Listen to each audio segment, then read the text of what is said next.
Hi friends, नमस्ते। ज्ञान झलक में हूँ शुक्ला माधवी फरीથી આપ બધાનું સ્વાગત કરું છું। આજે વાત કરવી છે ટાટ ગુજરાતી મેથડના પ્રશ્નોના સંદર્ભમાં। આ પ્રશ્નો આપને આગામી પરીક્ષાની અંદર ઉપયોગી થવાના છે।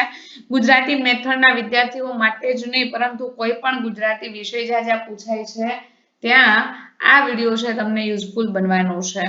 તો બિલકુલ એન્ડ સુધી છે રહેજો અને આપના પ્રશ્નોના કમેન્ટમાં જવાબ પણ આપતા જજો।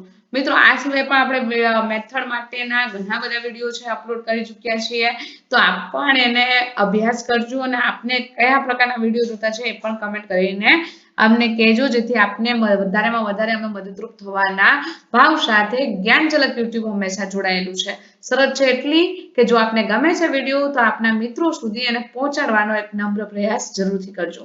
ભાષાના નાનામાં નાના એકમને શું કહે છે? ધ્વનિ, વ્યંજન, શબ્દ કે આમાંથી એક પણ નહીં।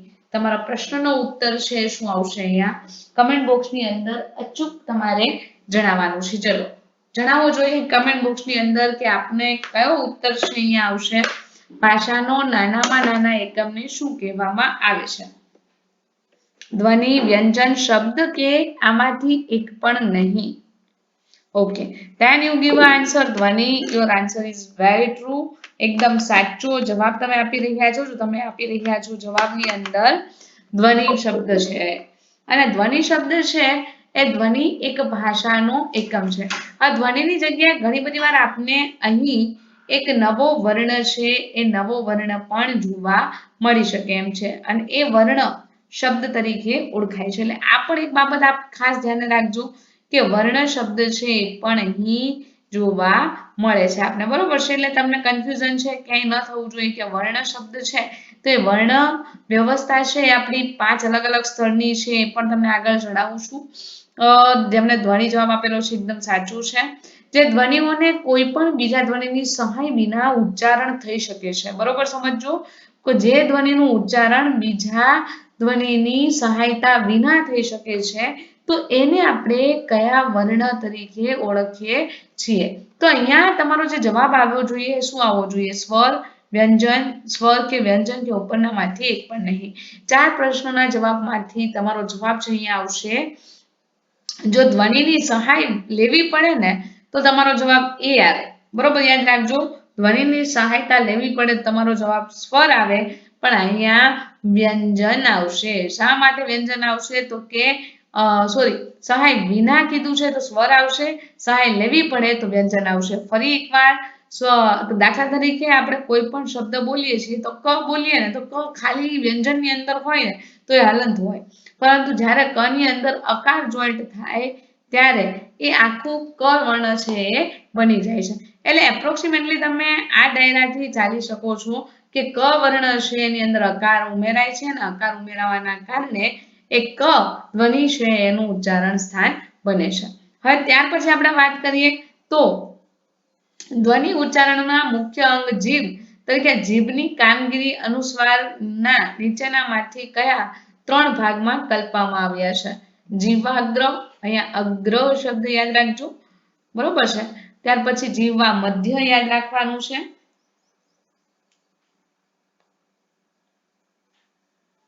શું યાદ રાખશું આપણે? જીહ્વા મધ્ય યાદ રાખવાનું છે।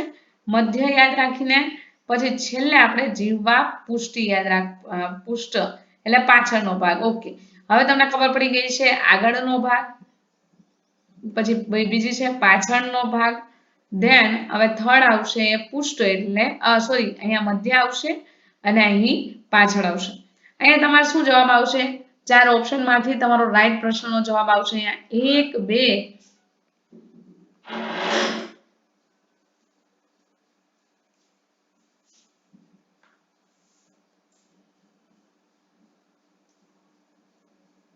અને 3 ભાગની અંદર વહેંચી શકાય છે। Okay, if you give this answer B option તમારો જવાબ એકદમ સાચો છે।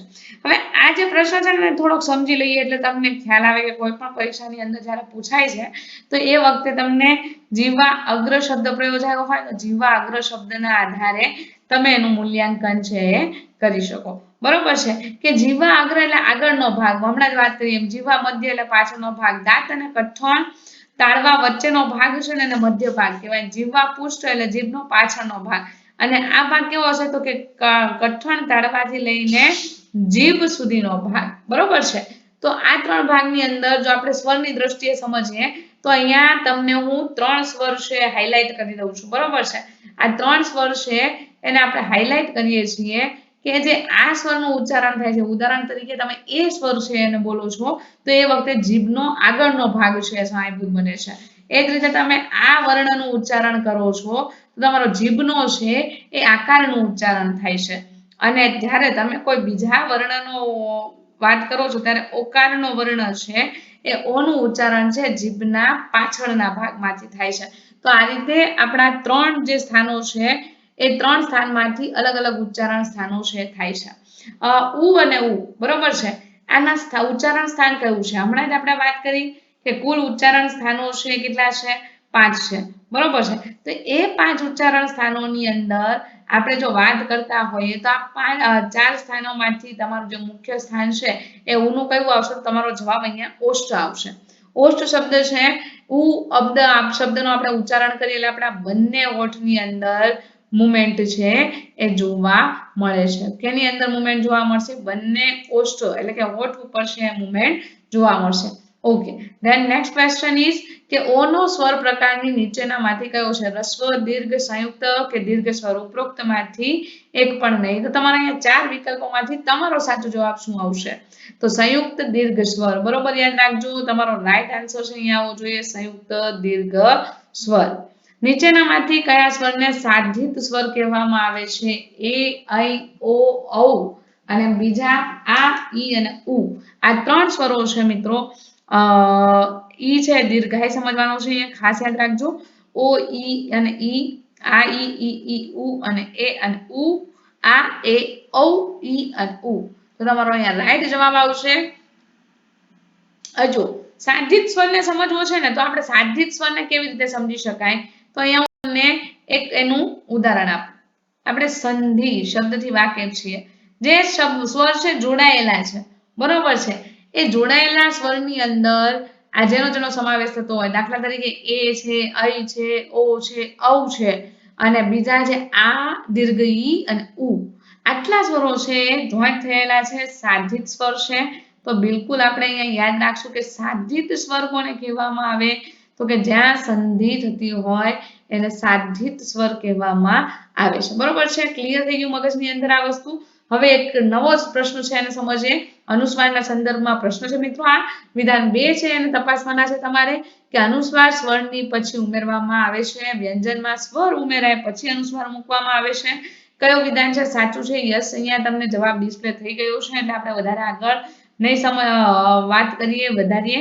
પણ અહીંયા તમને હું ચોક્કસથી એક વસ્તુ સમજાવીશ કે જ્યારે આપણે કોઈ પણ શબ્દનું ઉચ્ચારણ કરીએ છીએ, દાખલા તરીકે હું નમઃ શબ્દ બોલું છું તો એ નમઃ શબ્દનું ઉચ્ચારણ થાય છે તો નમઃની અંદર જે પાછળ 2 ટપકા અહીં તમે જોવા મળે છે તો આ 2 ટપકા છે શેનું સૂચન કરે છે? તો કે અહીં દર્શાવતા એવા 2 ટપકાઓ છે એ સૂચન કરે છે તમને મ પ્રત્યયનું તો કરે છે પરંતુ એ મહ નું ઉચ્ચારણ છે એ વિસર્ગવાળો શબ્દ છે. અને આ વિસર્ગવાળો શબ્દ છે જેની સાથે પ્રયોગ થાય એ હંમેશા વ્યંજન હોય, બરોબર છે. એટલે અનુસ્વાર સ્વરની પાછી ઉમેરવામાં આવે છે તો એ વાત સાચી છે, કારણ કે વ્યંજન છે એ તો છે પરંતુ વ્યંજન ક્યારેય સ્વર વિહોણો હોતો નથી. એટલે આ બંને વિધાનો છે એ સાચા સાબિત થાય છે. ત્યાર પછી મિત્રો આપણે વાત કરીએ તો સુવાળું ઉદાહરણ છે કે જેની પછી કે પાછળ આ રીતે સંપત્તિ અને સુંદર, એ પણ ખાસ યાદ રાખજો કે જેમનું ઉચ્ચારણ પાછળના ભાગમાં થાય છે તેથી એને આપણે અનુસ્વાર, અનુ શબ્દનો અર્થ શું થાય? તો કે અનુ એટલે જ પાછળ થાય, બરોબર. અનુ શબ્દના અર્થનું અર્થઘટન પાછળ થાય છે માટે આપણે કહીએ છીએ. ચલો એવી જ સોરી આગળ આપણે અનુસ્વારની વાત કરી, મેં તમને ડિસ્ક્રિપ્શન સંદર્ભમાં આપી દીધું ઉદાહરણ વિસર્ગનું. તો વિસર્ગની અંદર પણ આવું જ રીતે યાદ રાખવાનું છે તમારે કે જેમ અનુસ્વાર છે સ્વરની પછી ઉમેરવામાં આવે, વ્યંજન સ્વર ઉમેરાય પછી અનુસ્વાર ઉમેરવામાં આવે છે. જ્યારે પણ આપણે અનુસ્વાર લખીએ છીએ તો કઈ રીતે લખીએ છીએ? ઉદાહરણ તરીકે સુવાળું, બરોબર. તો અહીંયા સુવાળું શબ્દ લખ્યો તો અહીંયા પાછળ જે છેલ્લે એન્ડ તરફ જ્યારે સ્વર પૂરો થતો હોય ત્યારે આપણે છે એ મૂકીએ છીએ. અહીંયા પણ સ શબ્દ છે સુંદર, તો જ્યારે આપણે અનુસ્વાર છે છેલ્લે લાસ્ટની અંદર છે એ મૂકીશું, બરોબર. એ જ રીતે અહીંયા તમને હમણાં મેં નમઃ શબ્દ સમજાવ્યું, એ નમઃ શબ્દના આધારે તમને ખ્યાલ આવી જશે કે વ્યંજન છે ને, વ્યંજનનું ઉદાહરણ છે એ અહીં લઈ શકાય એવું છે કે નમઃ શબ્દ છે એ વ્યંજન છે મ. મ છે એની અંદર અકાર છે એ ઉમેરાય ને પછી જે આખો મ બને ત્યાં સુધી કેવો રહે? હલંત રહે. હલંતને આપણે બીજા શબ્દમાં ઓળખવો હોય તો કેવી રીતે ઓળખીએ? તો કે હલંત શબ્દ છે ને એને ખોડો શબ્દ તરીકે પણ આપણે ઓળખીએ છીએ, બરોબર છે. એટલે અહીંયા વિધાન 1 અને 2 બંને સત્ય છે. કઈ રીતે થશે સત્ય? તો કે વિસર્ગ એટલે ઉચ્ચારણ સમયે શ્વાસને છોડી દેવામાં આવે. ઉદાહરણ તરીકે આપણે નમઃ શબ્દ બોલીએ તો પાછળથી છે તમને ઉર્જા થોડી પ્રસ્ફુરિત થતી છે એ તમને જોવા મળે છે. ઉદાહરણ તરીકે દુઃખ, તો અહીંયા પણ વિસર્ગ શબ્દ છે એ ઉકારની પાછળ બોલાય છે. અહીંયા તમે વિસર્ગ જોઈ રહ્યા છો કઈ રીતે છે એ તમને ખ્યાલ આવશે કે દ હલંત છે, પછી ઉકાર જોડાયો છે, પછી વિસર્ગ છે, પછી ખ શબ્દ જોડાયેલો છે. એ જ રીતે અંતઃકરણ, પ્રાર્થના કાળ, આ બધા શબ્દો એના શ્રેષ્ઠતમ ઉદાહરણો છે. તો મિત્રો આજના વિડીયોની અંદર આટલી જ વિગતો અભ્યાસ કરી છે, પરંતુ આઈ થિંક આ વિડીયો તમને યુઝફુલ થયો હોય તો ઝડપથી શું કરશો?